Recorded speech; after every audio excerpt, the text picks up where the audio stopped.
once the champions of prime time, not so much recently, in particular on the road where they simply don't play well. And I think we have a very clear picture of that now based upon where this team is. 2-9 in their last 11 road games and 7-14 in their last 21. Ken Trahan, Sports NOLA TV, Toyota of New Orleans, on the I-10 service road in New Orleans East, just off of Bullard. Okay, so the Saints 38-17 losers to the Dallas Cowboys. And you look at the numbers on this game, and it was balance for the Cowboys. DeMarco Murray continued his remarkable season, over 100 yards, at least one touchdown in every game, and he ran wild against the Saints, but Tony Romo passed wild against the Saints too.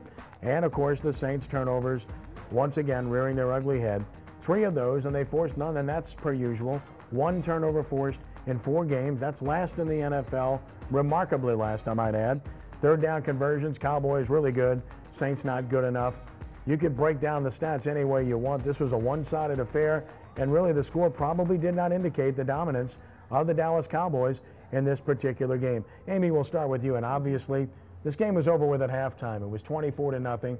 Regardless of the Saints' offensive prowess, you knew then that this game was over, didn't you? Absolutely. You can't get down the way that the Saints were and actually expect to have any kind of comeback on the road, considering that they are certainly a team that is not playing well when they are not playing inside the dome. Now, one thing that we have to keep in mind with the New Orleans Saints, looking at everything that they have put out there so far this season, they can't muster the comebacks that we were used to seeing over the past few years.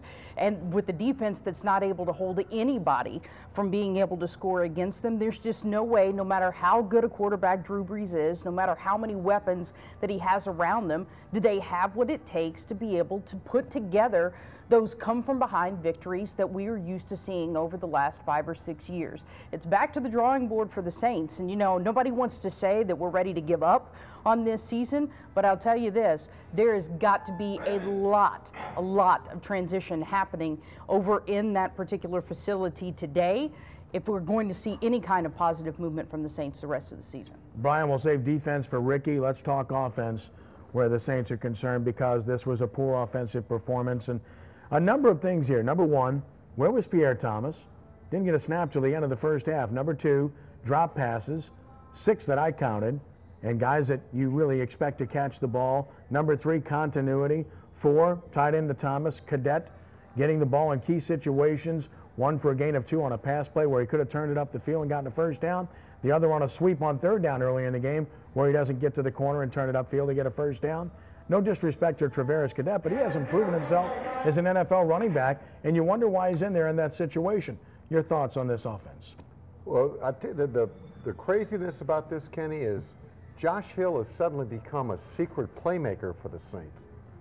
On a prolific offense like that offense, again, you harp on this. There's no downfield threat. Jimmy Graham is the only guy that they look to in certain situations.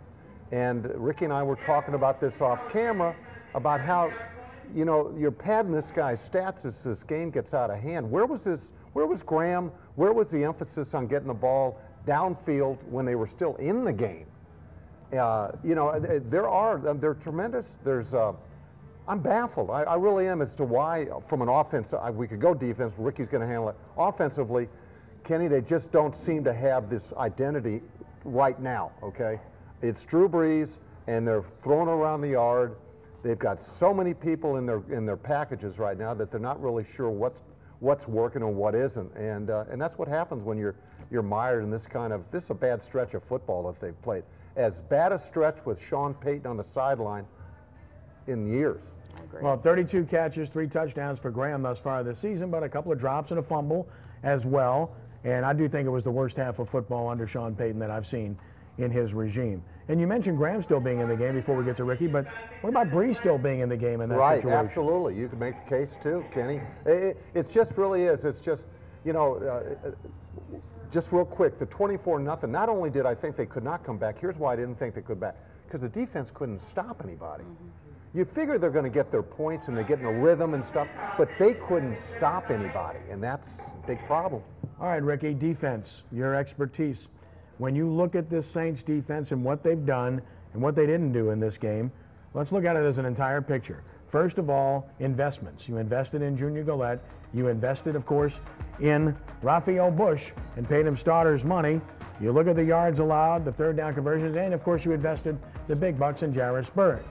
To this point, we haven't seen the return, and I stress to this point because it's 4 games. That said, I know it had to pain you to watch the tackling in particular, because just being honest, it was terrible.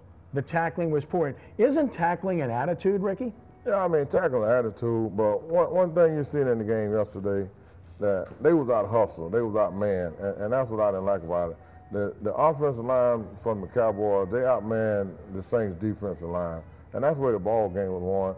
You know what I mean? They had a chance to be a two-dimension team. You never let that happen. They either gonna beat me with the pass or they're gonna beat me with the run, but not both of them. Yesterday, the Saints let Dallas just beat them with both of them, and that was the disappointing thing about the whole game. You know, Chuck Comiskey was with us at the Greater New Orleans Quarterback Club earlier today, Ricky, and he said, from his perspective, watching this thing, they got beat up front on both sides of the ball, obviously, but he questioned their intensity. How can you not be intense? How can you not be ready? How can you not be fired up, whatever you want to call it, for a nationally televised game and a game you have to win? Well, I mean, you can see the couple guys that were fired up, the guys who not making a lot of money. To me, a lot of those guys making a lot of money didn't show up yesterday, and that was a perfect game. Everybody, parents watching it, everybody, homeboy, homegirl watching the game. That would have been a perfect time to go out and bust Dallas in the mouth and fight back. But Dallas came to play, and you can see they had a home field advantage, and they were just ready for the ball game, and we wasn't. Amy, they kind of stuck it in their face. They won the toss, and a lot of teams defer. Cowboys said, no, we want the ball, and they showed why. They dictated 11 plays, kept the ball, scored a touchdown, set the tone, and they never looked back. Well, most people are used to the Saints getting the ball, and the first thing that they do is take it down, put it in the end zone, and grab the momentum very early in the game, even though that really hasn't been the MO so far this season. But that being said, it was almost like you were watching Dallas taking a play out of the Saints playbook on how to grab momentum at home and make sure that they never relinquished it. From beginning to end, you knew that the Cowboys were going to walk away with the victory. But one thing, too, Ken, you seen yesterday, it was a turnover, too. And then we never did get their quarterback, Romo, never did get rattled. I mean, we didn't put no licks on him. You know, I mean, they got Drew a couple times, but, you know, that was the whole key to the ball game, letting him just sit back there and do what he wanted to do. Well, as you watched this game, you started thinking about, wow, this could be one of the worst losses in the history of the Sean Payton era. And let's take a look at the worst losses in the history of the Payton era. Of course, that opener in 2007 that was so hyped. And the Colts, of course, in Indianapolis trashed the Saints that night by 31. We know about the game last year in Seattle in the regular season, a hyped primetime game. Then, of course, in 2012 when the Saints defense was historically bad, giving up 52 at the Meadowlands. Then in 2008, the Panthers just swallowed up the Saints in Carolina at Charlotte 30-7. And then last night, so fifth worst, Brian, in terms of point differential. But I would suggest to you that considering the opposition and how you'd fared against them and the magnitude of the game and when it was played in prime time, this was as bad as any loss they've ever had under Sean Payton. I totally agree, Kenny. And it's perplexing in that Sean Payton is a good coach. You don't suddenly become a bad coach Absolutely. in 4 games, nor his staff, nor his players. This is generally a veteran-laden team. But what happens is that suddenly you think that you might be able to beat anybody. And if you're not putting in the work, and it starts in training camp, if you're not putting in the work, if you're not putting people in the right positions, if those people that you're putting in, you think in the right positions aren't geared to play that well that night, it all adds up. And this team has hit a real low point under Sean Payton. And it's his job. He's making a lot of money. You talk about money, Ricky. Sean's making more money than a lot of coaches in the NFL. It's his job to find the answers to this.